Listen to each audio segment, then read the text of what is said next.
Hi there, thank you for taking the time to watch our overview video of Mission Control. Mission Control is a project management tool that is built natively on the Salesforce platform. So being native, it comes with a number of benefits, obviously being able to add in custom fields, validation rules. Depending on your edition of Salesforce, you can add in workflow rules and process builders. You can control access using the standard Salesforce profiles and permissions. You can leverage the Salesforce reporting and dashboard functionality to run your analytics on your project data. You can access everything on Salesforce One, and over on the right hand side here you can see all of the different licenses that Mission Control will support. Let's take a quick look at some of the key features that Mission Control has to offer. So obviously you can track your projects, your milestones and your actions. It has tools like Gantt charts, resource schedulers, Kanban whiteboards, timesheets. You can track your expenses, and you can keep an eye on the full profit and loss of the entire project, tracking both billable and cost rates. You're able to build up skills profiles for each individual resource. You can track holidays and non-working days, and you can avoid those days when rescheduling actions.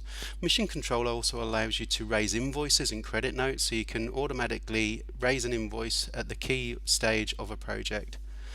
It has a number of analytics, so the PMO Dashboard lets you keep your eye on both budget and schedule, and obviously the native analytics. Chatter is available for collaboration, and Mission Control is fully supported in Classic, Lightning Experience and Salesforce One. So let's dive in and take a quick look at Mission Control. We're going to start off by taking a look at the Mission Control console.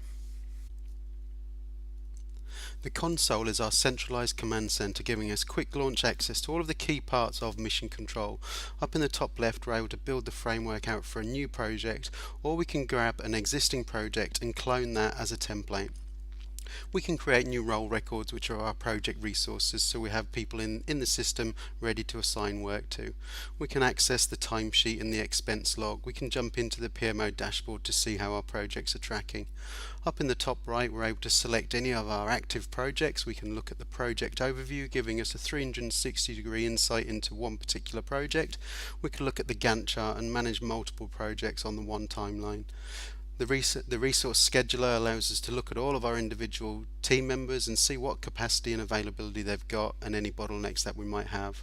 We're able to reschedule projects, jump into the Kanban whiteboard, and if we scroll down, we can manage all of our settings relating to various automated features within Mission Control. The quickest way to create a new project within Mission Control is from the console up in this top left corner. What I'm able to do is put in the name of the project that I want to create, and then underneath that I can add as many milestones as I need. So what I'm going to do here is be building this company a new website, so I'll be adding in 3 milestones. So quickly add those to the list. My first milestone will be to design the website, then I'll be building it, and then I'll be delivering it. So when I click on create, it will go away, it will create the project, it will create the 3 milestones, and then it will land me onto the edit page of the project, so I can put in as much detail as I want. So I can specify things like the billing type, whether it's fixed price, time and materials, what the budget is, how I'm going to be tracking the billing rates and the cost rates. So I can go through and create a few settings here.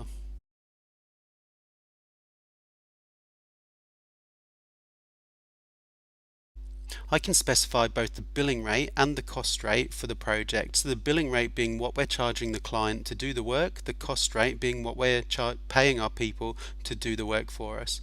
So I can track both of those in 3 ways. I can track the standard rate, so regardless of who's doing the work, we will all be billed out at the same day rate. Role-based will pick up the hourly rate from the individual person doing the work, and skill-based will pick up the hourly rate that is assigned to the person based on the skill they're using to deliver that action. So if it's standard, we might say everyone is being billed out at $1,500 a day.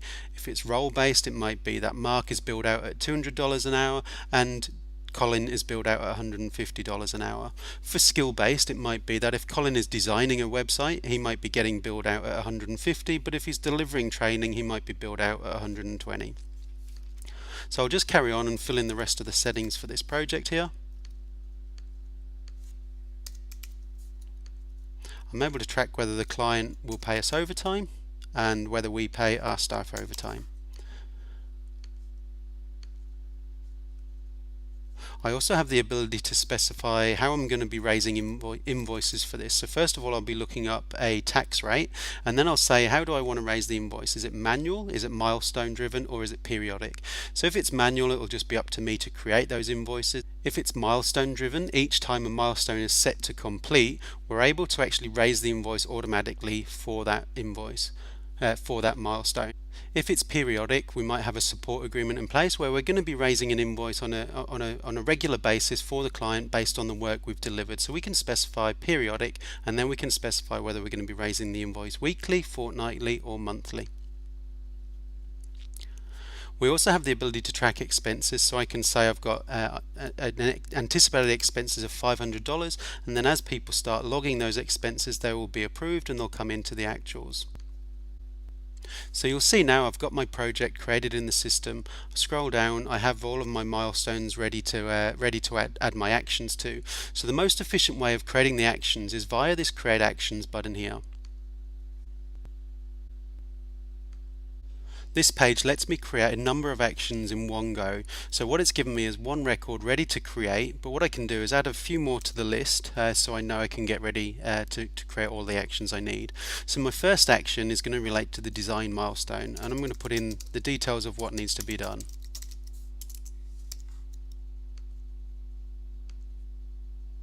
Now, if I know who's going to do the work, I can simply select that person from the list here. If I'm unsure whether I'm going to select someone who's got the right capacity or the right skill set, I can jump into the assignment wizard, and that will help me find the right person based on their capacity and their skills profile.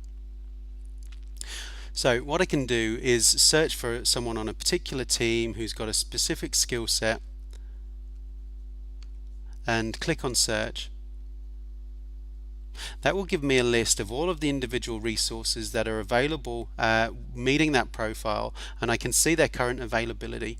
What I'm able to do is drag and drop and make people an owner. I can drag people down here to be a contributor as well. So as I'm doing that, the hours allocation is going from one person to the other, allowing me to make sure I'm giving the work to the right people on the right day with the right skills profile. So that action's created. Now what I need to do is just quickly build out the other actions.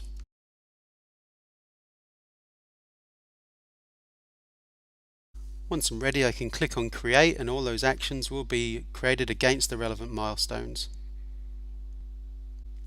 Now back on the console, we'll see that we now have our project in the system ready for us to work on. So what we'll do now is jump in and take a look at the project overview page. The project overview page provides us with 360-degree insight into everything that's going on across the project on this one page. So as I scroll down, you'll see that I can see the full timeline of the project, who we're doing the work for, the financials that are being calculated against it in terms of the billing rates, the cost rates, any overtime. You can see how we're generating invoices and any invoice amounts that have already been created or paid. Scrolling down, I can see the total effort for the project. If I carry on down, I can see the full profit and loss position at the scheduled, actual and forecast perspective. I can see whether we're going to be delivering this project within, under or over budget. If I carry on down, I get a number of different charts. So I've got my burn down chart showing me the execution of effort. I can see the risk chart there showing me any risks that are plotted there and being assessed on probability and impact. Carrying on down, I get my Gantt chart. Now I can fully interact with the Gantt chart. I can drag and drop, create dependencies, pick up entire milestones and reschedule. I can even double click into any one of the milestones or actions to make further changes. I have the ability to export the Gantt chart as a PDF if I'm wanting to show my client the timeline we're working to. So carrying on down the page, I get full visibility of each milestone and all of the actions contained within that milestone. I can see, the action name, who's responsible for it, when it's due, what status it's at, when it was due to start, finish, effort scheduled, effort completed. Carrying on down, full visibility of all the other milestones and actions. I can see any risks that have been entered into the risk log, any expenses that have been logged against the project, who's incurred the expense, who's approved it and what the approval status is. Finally, I can see any invoices that have been generated as well. So full visibility across the entire project. We also integrate Chatter directly onto this project, so we're able to collaborate with one another directly on the project overview. Let's take a look at the scheduler. The scheduler is our resource planning tool that lets us look at all of the individual resources that we've got on the team.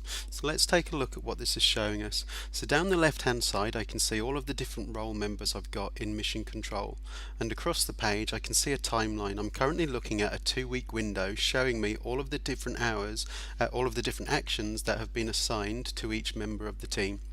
I can adjust that timeline by just expanding the scheduler settings and adjusting the number of weeks that I'm looking at. So I can go from anything from 1 right through to 12 weeks. So if I'm wanting to look at the capacity of the team over the next quarter, I can do that with a couple of clicks. I can always move backwards and forwards in time as well to see a specific point in time that I want to look at. So if we drop that back down to 2 weeks and take a look, so what this is showing me is as a project member, I'm available 32 hours a week to work on projects. So over this 2-week period, I should have 64 hours available in order to work on projects. But it's picking up that I'm on a holiday here. So what it's doing is automatically recalculating the available hours that I have to work on projects down to 58. So if I navigate forward to a point where I don't have any holiday, you'll see that dynamically adjusts and resets itself to show my full capacity across the 2-week period. So back on my record, looking at it today, you can see I've got lots of different actions assigned to me over the next 2 weeks, and it's flagging up, I've got 58 hours available, but I've been given 71 hours worth of work to do. So there's a bottleneck on me as a resource, so it's flagging up red just to show us that we need to try and address that bandwidth. So what I'm able to do is actually drag and drop and reassign this work to other people, and I can see Chris has got lots of availability, so I could give it to Chris. However, I want to make sure I'm going to give it to someone on the right team with the right skills profile, so I can filter that list down and say, right, only show me people that are on that team, only show me people with these skill sets in their profile. So filter that list and give me a list of people I know that can do the work. So I've now got a much shorter list of resources. So what I'm able to do is actually drag and drop these actions off to other people, and as I'm doing that, my hours are coming down and theirs are going up. So I'm able to distribute the load across the rest of the team, ensuring they've all got work to do, and I'm bringing myself back within the capacity that I have available to me. So once I've done that, I can click on save, and those actions will be transferred over to those new owners.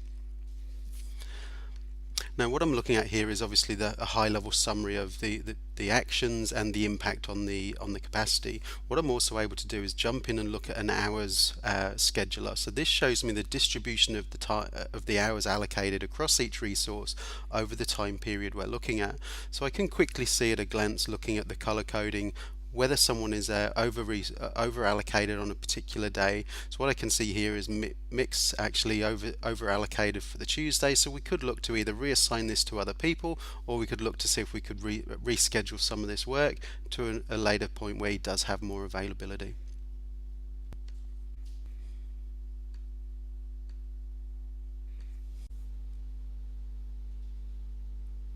Let's take a look at the Kanban whiteboard. The whiteboard lets us progress individual actions from one status column to another. We can simply select a card, drag and drop it to another column to update the progress. If we look at an individual card, we can see key fields from the record showing us all of the important information relating to a particular action. We get an indicator whether the end date is approaching. We can also see who the owner is, whether the action has contributors. We're also able to access the chatter feed, the checklist items, we're able to log time, and we're also able to edit the action. Up in the top, we're able to select which column heading we want to display the actions by. Currently I'm looking at the status value. Now I can change this to any of the other fields available here. So for example, I could change it to look at priority. That reorganizes all of the actions and displays them based on their priority value.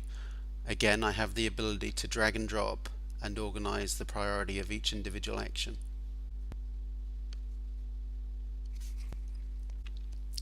In addition to changing the column heading, I also have the ability to change the summary field, which is this field here. I can choose from any one of these values, which are all residing on the action record. I also have the ability to apply filters to the whiteboard.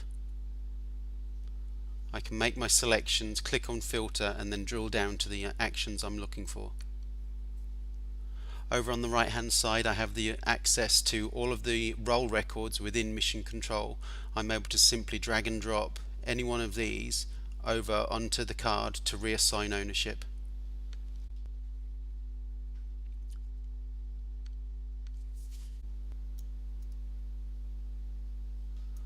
Working with an individual action, I can access the chatter feed. I'm able to open this up and collaborate with colleagues to find out exactly what's going on with an action.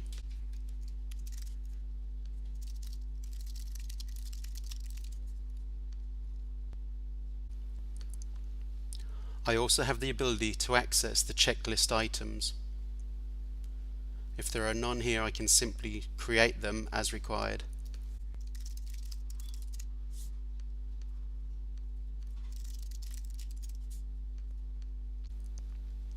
When the individual items have been completed, we can come here, tick them off, and we keep a track of how many are left to do.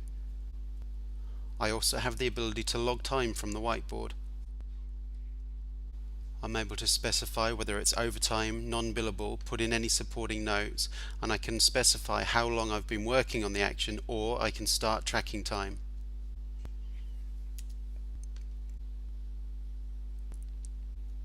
I can also edit the action directly from the whiteboard. I can edit all of the key important fields on the record. Alternatively, I can also identify that this action has contributors, and if I need to make any adjustments to that contribution effort, I can jump into the assignment wizard, where I'm able to make adjustments as required, search for additional people that may need to help us out.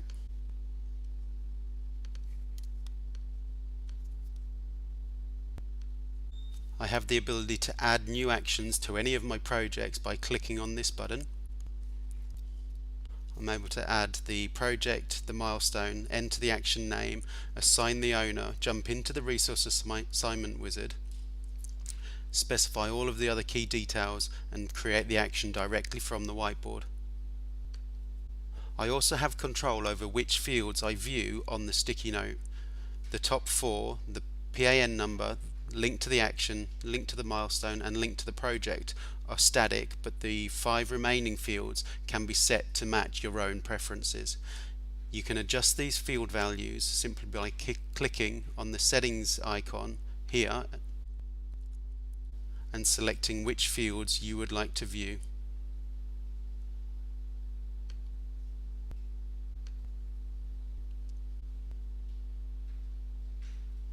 You can now see I've been able to change the field from completion percentage to priority.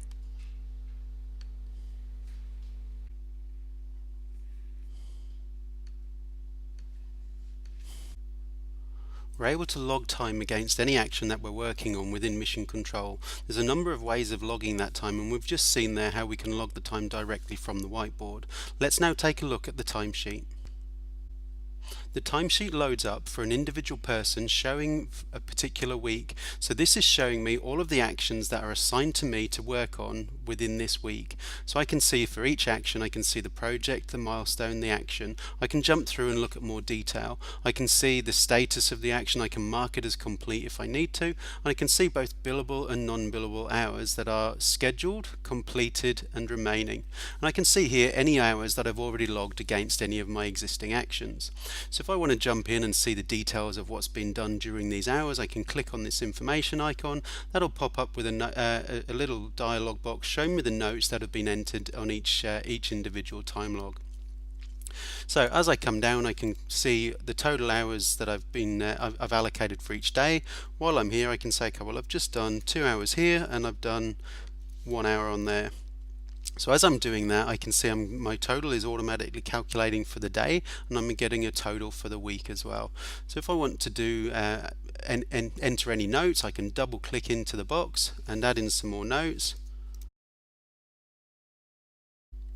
Once I'm ready, I can click on save, and that will confirm all of the new time entries that have been added in, and it will confirm that those records have been saved.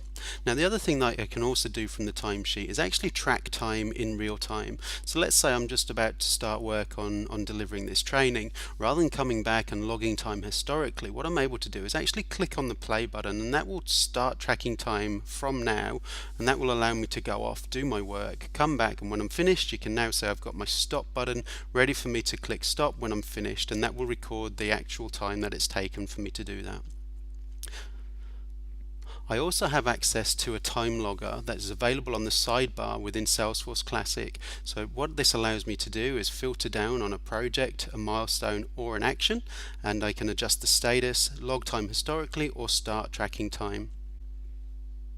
I also have the ability to log time directly from the Salesforce One mobile app.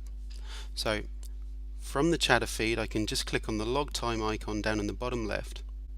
That will load up a time logger similar to the sidebar, where I can select the project, the milestone, and the action. I can use the slider to drag and drop to record the time, or I can start tracking time. Where I'm already actively tracking time on an action, I can simply look for it, and I'll easily identify it because it's got an asterisk next to it showing me that I'm currently tracking time on this action. So if I click on that action there, you'll see I no longer have a start button, but instead I've got a stop button, and that allows me to record the time that it's taken to deliver that action. Mission Control lets you raise invoices within a project depending on how you've set the project up. So this is an example invoice that's been raised because I've completed the design milestone. You can see it's created the invoice header, and it's created the invoice line item for the relevant amount that I've specified on my milestone. So I can see I've applied the relevant tax rate based on where I'm invoicing from, and we can also generate a PDF that is fully brandable for your own company, and I can access that via this link here. So if I click on that and open it up, you'll see that it's merged in my own company logo, it's merged in the details of my company, the company I'm invoicing, and then the details of what is being invoiced. I can email that link off to my client, and they don't need access to Salesforce or Mission Control. They can simply access this PDF and download it for their own records. Let's take a look at the PMO Dashboard. The PMO Dashboard allows me to take a look at how my projects are performing against both budget and schedule. I'm able to load in a specific date range, and that gives me two indicators. My CPI is my cost performance index, and it tells me how I'm running to budget. My SPI is my scheduled performance index, and it gives me an indication of how I'm running to the timeline. You can see here, if these were on 1, I would be running perfectly to budget, and you can see, so if it's above 1, I'd be doing better. If it's below 1, I'm not doing so well. So I'm not doing too bad, but I want to drill down and find out what's going on. So I'm able to see the individual projects that I'm looking at, and what I can do is get down to the milestones, get down to the actions, and find out what might be causing the problem and go and speak to the team to get it back on track. I can also pull in a second set of data to see how am I performing now against how we were performing a month ago. So you can see here I'm able to see the two sets of data and see whether we're heading in the right direction. So this would be something that you'd be keeping your eye on a weekly basis to make sure at a program management level everything's keeping on track. As well as being able to create a brand new project from scratch, Mission Control also provides you with the ability to do a deep clone of an existing project. If I've sold another website to another company and it has the same principles as this project, I can make a copy of this by clicking clone. This page gives me the ability to make changes to the new records as required.